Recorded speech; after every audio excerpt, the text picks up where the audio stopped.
Hello దోస్తులు, ఏందక్కో ఈరోజు dialogue మార్చావు? ఏం చేద్దామండి, బాధలో ఏమేమో డైలాగులు అయితే వస్తున్నాయి. సర్లే కానీ ఆ బాధ ఏందో చెప్పక్క, వింటాము. ఏముందండి, మేమైతే తామొకటి అనుకుంటే దయ్యం ఇంకోటి తలుస్తుంది అంటారు కదా పెద్దలు. ఇది నిజమో అబద్ధమో అనుకుంటాం కానీ ఆ మాట మాత్రం ఖచ్చితంగా నిజమండి.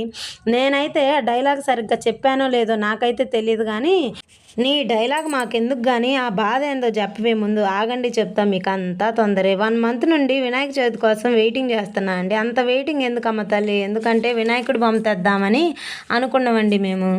అందుకే అంత అంత వెయిటింగ్. అందులో భాగంగానే వినాయకుడి విగ్రహాన్ని చూసొచ్చి మా బడ్జెట్లోనే ఒక బొమ్మను అయితే సెలెక్ట్ చేసుకున్నామండి.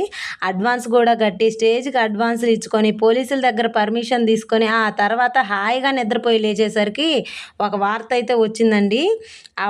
ఆ వార్త ఏందో తొందరగా చెప్పవే తల్లి, మేమైతే ఆగలేకపోతున్నాం. చెప్తా, ఆగండి. ఎందుకు మీకు అంత తొందర? వార్త ఏందో మీకు